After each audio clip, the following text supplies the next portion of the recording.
Hello friends, good morning आप सभी को। कैसे हैं आप लोग? आशा करता हूँ आप सब लोग अच्छे होंगे और अपनी प्रिपरेशन कर रहे होंगे। फ्रेंड्स, मैंने एक वीडियो सीरीज स्टार्ट की है। इस वीडियो सीरीज में मैंने आपके लिए वो सभी क्वेश्चंस जो रिसेंट एग्जाम्स में आते हैं, यानी जो आपका एसएससी हो, एसएससी का जीडी हो या एसएससी का आपका सीजीएल या सीएचएसएल या एमटीएस, कोई भी एग्जाम है जो अभी अभी एग्जाम्स कंडक्ट हुए हैं, उनके मैंने मैथ्स के क्वेश्चंस आपके लिए कलेक्ट किए हैं, जिससे कि मैं आपको उन क्वेश्चंस की प्रैक्टिस करा सकूं और आप एग्जाम में उन क्वेश्चन से अवेयर हो सके जो रिसेंट एग्जाम्स में आते हैं। आप एक प्रॉब्लम होती है कि हम क्लास में जो आप टॉपिक वाइज पढ़ते हो या चैप्टर वाइज पढ़ते हो, तो वहां पर हम कुछ क्वेश्चंस जो आप पहले पढ़ते हैं, यानी जो चैप्टर आप पहले पढ़ते हैं, उन चैप्टर्स को भूल जाते हैं। तो आपको ये सब प्रॉब्लम फेस ना करनी पड़े, उसके लिए मैंने एक ये वीडियो सीरीज स्टार्ट किया। तो आप यहाँ से पूरा रिवीजन कर सकते हैं। डेली आप डिफरेंट टाइप के क्वेश्चंस सीखेंगे, जहां पर आपको कैसे ट्रिक्स लगानी है, कहां पर कॉन्सेप्ट्स लगाना है और कैसे आप एग्जाम में बहुत जल्दी से फास्ट तरीके से आप एग्जाम क्वेश्चंस को सोल्व करेंगे। तो ये सब यहाँ पर सीखेंगे। चलिए करते हैं स्टार्ट। पहला क्वेश्चन आप लोगों के सामने है, इसको सॉल्व कीजिए, वीडियो को पॉज कीजिए। उसके बाद आप कमेंट बॉक्स में अपना आंसर करते रहिए। मैं भी क्वेश्चंस को सोल्व करता हूं, आप मुझसे पहले सोल्व करने की कोशिश कीजिए। क्वेश्चन फर्स्ट है, ट्रायंगल एबीसी में एम एन पैरेलल है बीसी के, चतुर्भुज एम बी सी एन का क्षेत्रफल 130 सेंटीमीटर स्क्वायर, यदि ए एन और एन सी का रेशियो 4:5 है, तो ट्रायंगल आपको M N A, triangle M N N A का आपको एरिया बताना है, कितना होगा। आप जानते हैं कि अगर ये पैरेलल है तो आपको पता है कि ये वाला एंगल जो है, ये वाला एंगल बराबर होगा और इस एंगल के बराबर आपका ये वाला एंगल होगा, यानी ये फाई है तो ये भी फाई होगा। अब अगर ये वाला एंगल कॉमन है तो आप समझ गए होंगे कि ए एम एन और ए बी सी क्या है, सिमिलर ट्रायंगल्स हैं। और जब सिमिलर ट्रायंगल्स होते हैं तो उनके एरिया का जो रेशियो होता है वो उनकी साइड्स के रेशियो के स्क्वायर के बराबर होता है। देखिए ऐसा क्यों होता है, मैं आपको दिखा देता हूं एक बार। तो यहाँ पर आप लिखेंगे area of triangle A B C upon area of triangle A M N equal होगा। आप मान लीजिए इसका ए से रेशियो, इसका रेशियो क्या है, बी है। अब यहाँ पर ए एम ए है और ए बी क्या है, बी है, यानी बी रेशियो ए का रेशियो है। तो आप यहाँ पर लिखेंगे कि ए, क्योंकि आपको पता है क्या होता है एरिया, आप ए बी सी का क्या हो जाएगा 1/2 बी दोनों साइड से, यानी बी इंटू बी, यही हो जाएगा ना। और इनके बीच का एंगल साइन है। ये आपको तो एरिया का फॉर्मूला पता होगा ना, कैसे होता है कि दोनों साइड्स और एंगल साइन है, उनके बीच का एक एंगल। तो 1/2 ए इंटू में साइन है, क्योंकि इन साइडों के यानी ए एम और ए एन के बीच का एंगल भी तो क्या है, साइन ही है ना। तो साइन ए है तो साइन ए से साइन ए कैंसिल आउट हो जाएगा, 1/2 से 1/2 आउट हो जाएगा। और यहाँ पर आप देखोगे कि बी अपॉन ए का होल स्क्वायर हो चुका है, यानी जो साइड्स के रेशियो का स्क्वायर है वही इक्वल है एरिया, उनके एरिया के रेशियो के। तो यहाँ पर देखिए आपको साइड्स का रेशियो क्या दे रखा है, 4:5, यानी ए एन से एन सी का रेशियो दे रखा है आपको 4:5। तो ए एन से ए सी का रेशियो कितना हो जाएगा, 4:9, यही हो जाएगा ना। तो यहाँ पर बी क्या है, यहाँ पर 9 है, तो 9 का स्क्वायर करेंगे तो आप 9 का स्क्वायर करेंगे तो यहाँ पर 81 अपॉन 4 का स्क्वायर करेंगे तो 16 हो जाएगा। जबकि आपको इनमें से किसी भी ट्रायंगल का एरिया नहीं दिया है, आपको दिया है क्वाड्रिलेटरल का एरिया। तो आप कैसे करोगे, यानी ए बी सी के एरिया में से आप ए एम एन का एरिया सब्ट्रैक्ट कर दोगे। ए बी सी का एरिया कितना है, 81 है, सॉरी यहाँ पर करता हूं मैं, 81 है और उसमें से आप 16 सब्ट्रैक्ट करोगे तो कितना आएगा, 11 में 6 5 7 65 आ गया है। और 65 यूनिट की वैल्यू आपको दे रखी है 130, तो एक यूनिट की वैल्यू 2 है। तो आपसे पूछा है ए एम एन का एरिया, तो ए एम एन का एरिया कितना है, 16 यूनिट। क्या है, 16 यूनिट। मैं हट जाता हूँ यहाँ से, आप देख सकते हैं यहाँ पर ए एम एन का जो एरिया है वो 16 यूनिट है, तो 16 यूनिट की वैल्यू कितनी हो जाएगी, 32 सेंटीमीटर स्क्वायर, ये हो जाएगी ना। तो आपका आंसर हो जाएगा ऑप्शन नंबर 2। ओके, चलिए चलते हैं अगले क्वेश्चन पर। क्वेश्चन सेकंड आपके सामने है स्क्रीन पर, आप इसको सॉल्व कीजिए, कमेंट बॉक्स में अपना आंसर दीजिए। देखिए क्वेश्चन है, दी गई तालिका में 2012 से 17 के दौरान विभिन्न मॉडल एबीसी तथा ई की एबीसीडी ई की उत्पादित कारों की कुल संख्या हजारों में दर्शाती है, हजारों को दर्शाती है। तालिका का अध्ययन करें और उत्तर देना है आपको। 2016 के संदर्भ में 2017 में किस तरह की कारों के उत्पादन प्रतिशत में सर्वाधिक कमी दर्ज की गई है। तो आप यहाँ पर देखोगे 2016 ये है, 2017 ये है, किसमें ज्यादा कमी दर्ज की गई है कि 36 से 12 हो गया है, यानी कितना हो गया कम, 24 कम हो गया है कितने से, आउट ऑफ 36। परसेंटेज में निकालेंगे तो 100 कर देंगे। ऐसे यहाँ पर आप देखेंगे कि डी में आपको कितना कम हो गया है, यानी यहाँ पर हो गया है आपका 16, ओके, कितने से 38 से, तो यहाँ पर 100 से मल्टीप्लाई कर देंगे परसेंटेज निकालने के लिए। और ई में देखेंगे तो आप कितना हो गया है, यहाँ पर हो गया है आपका 22 आउट ऑफ 50, तो यहाँ पर 100 से मल्टीप्लाई करेंगे, इसका परसेंटेज निकालेंगे तो 44% आ जाएगा। इसका अप्रोक्सीमेट आंसर निकालेंगे तो आप ये 2 टाइम्स कट रहा है समथिंग समथिंग, यानी ये 50 से कम रहेगा, 50% से थोड़ा सा कम होगा। और यहाँ पर देखेंगे तो आप 12 2 जा 24, 12 3 जा 36, और यहाँ से आप कैलकुलेट करेंगे तो ये आ जाएगा 66 एंड 2/3%। तो यहाँ पर देखोगे आप ए का परसेंट सबसे ज्यादा है, चौथा ऑप्शन इसमें है नहीं, तो कोई नहीं, वो आंसर नहीं था, बट यहाँ पर सबसे ज्यादा जो कमी है वो ए के अंदर है, तो ये हमने चेक कर लिया, आंसर हो गया। तो यहाँ पर जो है ना इस तरह के क्वेश्चन जो होते हैं उसमें कैलकुलेशन करनी होती है, यानी उसमें ज्यादा टाइम लगता है।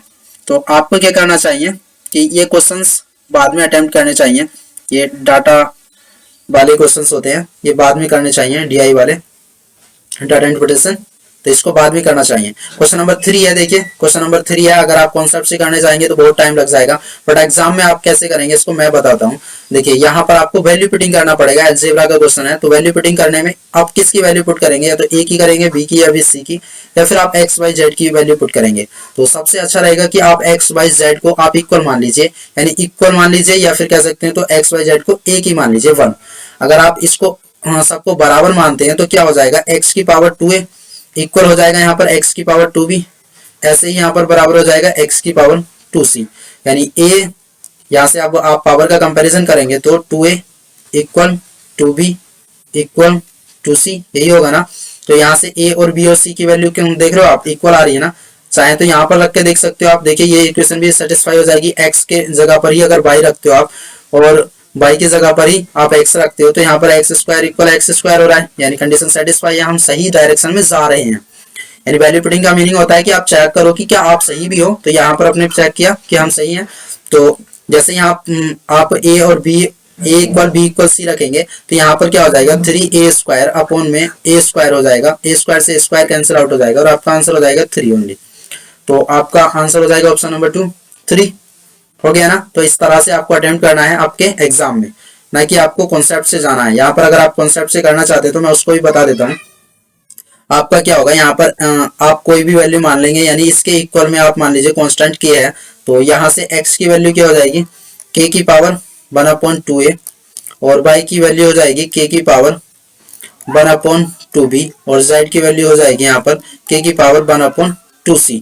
और इस वैल्यू को आप इसमें पुट करेंगे तो एक रिलेशन बन जाएगा आपका ABC में, और उस रिलेशन को आप इसमें पुट करेंगे, आपका आंसर आ जाएगा। बट उसमें आधा घंटा लग जाएगा, उससे अच्छा है कि आप वैल्यू पुट करें और आगे जाएं।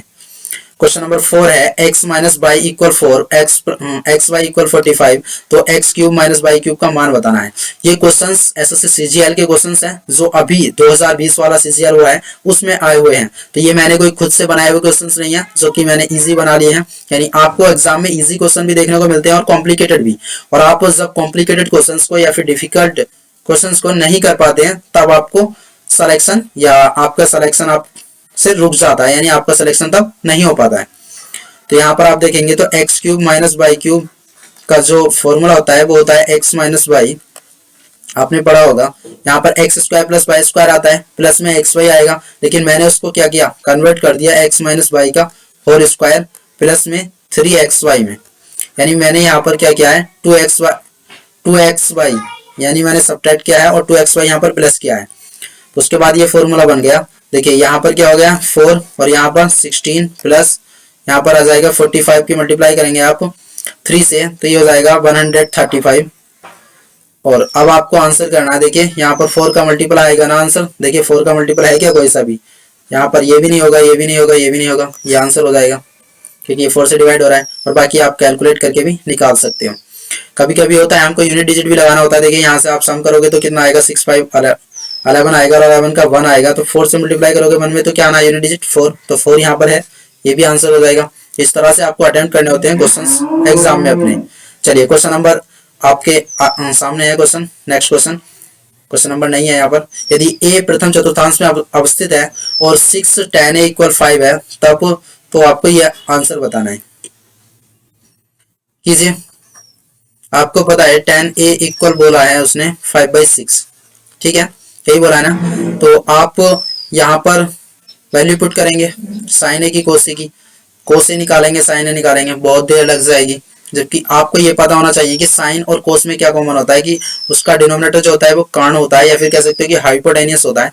और आप यहाँ पर हाइपोटेनियस यहाँ भी रखेंगे, सेम होता है दोनों में सेम ही आएगा ना हाइपोटेनियस, तो यहाँ भी आएगा वो और नीचे भी आएगा वो, यहाँ भी आएगा, तो वो क्या होगा, नीचे डिवाइड हो जाएगा ना अपने आप ही, उसका तो कोई रोल ही नहीं रहेगा। किसका रोल रहेगा, केवल आपका जो यहाँ पर ये लिखा है आपका परपेंडिकुलर और ये लिखा है आपका बेस, इसका रोल रहेगा। तो आप क्या करेंगे, साइन ए की जगह पर रख देंगे 5 और कोस ए की जगह पर रख देंगे 6, सीधा सोल्व करेंगे तो आपका आंसर आ जाएगा। देखिए सोल्व करते हैं इसको, 8 × 5 -4 × 6 अपॉन यहाँ पर 6 + 2 × 5। आप जैसे इसको सोल्व करेंगे तो ये हो जाएगा 8 × 5 = 40 -6 × 4 = 24 अपॉन यहाँ पर हो जाएगा ये 16, क्योंकि 5 × 2 = 10 और 6 16। ऊपर से देखेंगे इसको तो ये 16 ही बचेगा, 16 ही नीचे डिवाइड करके 1 आंसर आ जाएगा। तो आपका 1 ऑप्शन है, 4 ऑप्शन नंबर 4 आपका राइट आंसर हो जाएगा। अच्छे से समझ तो आ रहा है ना, ऐसे ही आपको अटेम्प्ट करने होते हैं क्वेश्चंस।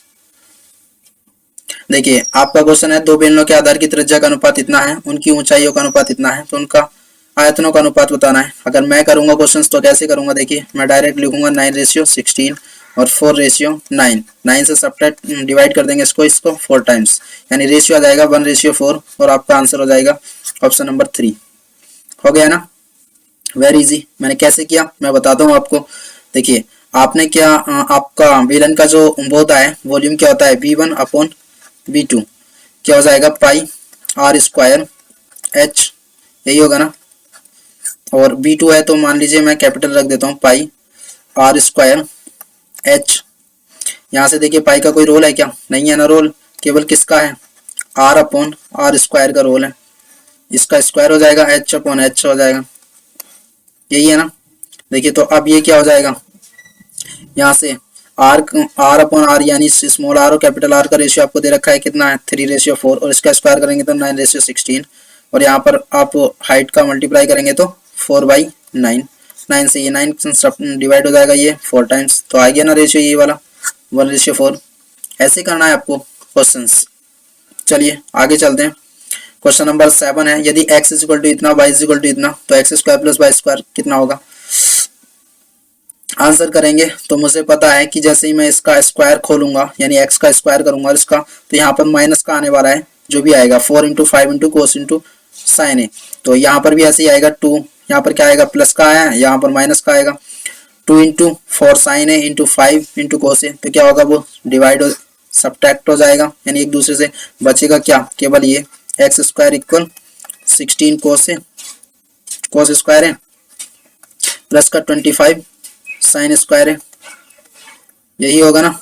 देखिए मैं कर देता हूँ पूरा, यहाँ पर प्लस का आएगा 2 × 4 × 5 × cos a प्लस और cos a × में साइन है, यही हो जाएगा ना। और यहाँ पर करोगे तो y² क्या होगा, सेम आएगा ये वाला, यानी यहाँ पर 16 साइन स्क्वायर है प्लस में 25 cos स्क्वायर है और प्लस में आएगा 2 × 4 × प्लस में नहीं सॉरी यहाँ पर माइनस में आएगा, माइनस का 2 × 4 × 5 × cos a × sin है, यही आएगा ना। तो आप देखोगे यहाँ पर ये जैसे ही ऐड करोगे आप, ये तो माइनस का ये प्लस का है, डिवाइड सब्ट्रैक्ट हो जाएगा। उसके बाद क्या करोगे आप 16 यानी cos स्क्वायर है और sin स्क्वायर में से 16 कॉमन लोगे, तो यहाँ पर cos स्क्वायर है प्लस sin स्क्वायर बचेगा और cos square plus sin square की वैल्यू क्या हो जाएगी 1, तो मल्टीप्लाई 1 यानी x² प्लस y² इक्वल आएगा 16 × 1 प्लस 25 × 1 और इसको आप सोल्व करोगे तो ये हो जाएगा 41, यानी x² प्लस y² कितना हो जाएगा 41, ये आपका आंसर हो गया। कुछ कैलकुलेशंस आपको माइंड में भी करनी होंगी जिससे कि आप टाइम रिड्यूस कर सकें। तो ये आता है प्रैक्टिस से, और प्रैक्टिस करना चाहते हो तो इस वीडियो को कंटिन्यू देखते रहिए। 10 से 15 दिन के अंदर आप देखेंगे कि आपके मार्क्स जहां पर थे वहां से बहुत तेजी से इंक्रीज होते जा रहे हैं, और आप अपने एग्जाम के अंदर टाइम भी रिड्यूस करते जा रहे हैं। एक रेलगाड़ी एक खंबे को 12 सेकंड में और 170 मीटर लंबे एक पुल को 36 सेकंड में पार करती है। आप जानते हैं अगर खंबे को पार कर रही है तो खुद की लंबाई को पार कर रही है, और जबकि अगर 170 मीटर लंबे पुल को पार कर रही है तो वो खुद की लंबाई को भी पार कर रही है और 170 मीटर लंबे पुल को भी पार कर रही है। तो टाइम तो बराबर लगना चाहिए था, लेकिन नहीं लगा। क्यों? 170 मीटर का पुल भी पार कर रही है। तो टाइम का डिफरेंस कितना है? केवल 24 सेकंड। और डिस्टेंस कितनी चली है उसने 24 सेकंड में? 170 मीटर। तो ये आ गई उसकी चाल किसमें? मीटर पर सेकंड में। मीटर पर सेकंड में आ गई है, लेकिन आपसे पूछा है किलोमीटर पर घंटे में। तो आप जानते हैं क्या करोगे, चेंज करने के लिए 18/5 से मल्टीप्लाई कर दोगे। आप अब इसको सॉल्व करना है। 6 3 जा 18, 6 4 जा 24। यहाँ से 5 4 जा 20 आएगा, 20 में से एक 0 आउट हो जाएगा, 2 से इसको डिवाइड करना है, यानी 51 को आपको डिवाइड करना है 2 से। तो आंसर आ जाएगा आपका ऑप्शन नंबर ए। हो गया सोल्व, बहुत ही सीधा। चलिए अगले क्वेश्चन पर चलते हैं। क्वेश्चन है 2012 की तुलना में 2016 में कारों के उत्पादन में कितने प्रतिशत की वृद्धि हुई है। जब आप डाटा इंटरप्रिटेशन सॉल्व कर रहे हैं तो अपनी कॉपी में, जो आपको एग्जाम में दी जाती है ना रफ कॉपी, उसमें एक सेपरेट कॉर्नर में आप उसको सॉल्व करें, ताकि आपका जो डाटा है वो बाद में यूजेबल रह जाता है। कभी कभी जरूरत पड़ जाती है पहले डाटा की, जो पहले क्वेश्चन में आपने यूज किया था। तो यहाँ पर कुछ ऐसा होगा, तो देखेंगे 2012 की तुलना में 2016 में कारों के उत्पादन में कितने प्रतिशत की वृद्धि हुई है। सॉरी, आपसे बोला गया है कि 2012 की तुलना में 2016 में कारों के उत्पादन में कितनी वृद्धि हुई है। तो 2012 में कितने थे? 120, और 2016 में 180। तो कितना वृद्धि हो गई है? 60 की वृद्धि हो गई है। कितने पर? Out of 120। तो इसको आप डिवाइड करेंगे, यानी मल्टीप्लाई करेंगे 100 से परसेंटेज में कन्वर्ट करने के लिए। ये 2 टाइम्स हो जाएगा, और 2 से ये 50 टाइम्स, यानी आंसर क्या आ जाएगा आपका? 50%। हो गया आंसर।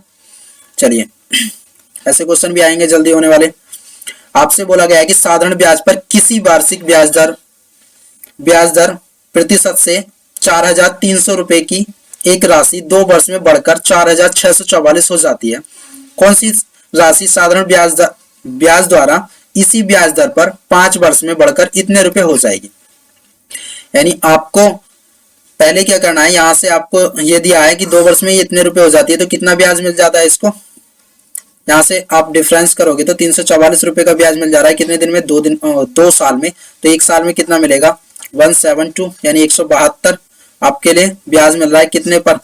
4,300 रुपए पर। तो इसको परसेंटेज में कन्वर्ट करेंगे तो परसेंटेज यहाँ से आ जाएगा, 2 0 से 2 0 कैंसिल आउट, और ये यहाँ से 4 टाइम्स डिवाइड हो जाएगा, यानी 4% यहाँ पर रेट है। तो आप बोल रहे हैं 5 वर्षों में 4%, यानी उसी दर से बोला है ना, तो 4% की दर से 5 वर्षों में इतने रुपए हो जाती है। तो बताना है आपको कि उसका मूलधन क्या था। तो 5 वर्षों में आप जानते हैं साधारण ब्याज क्या होता है? RT%। क्या होता है?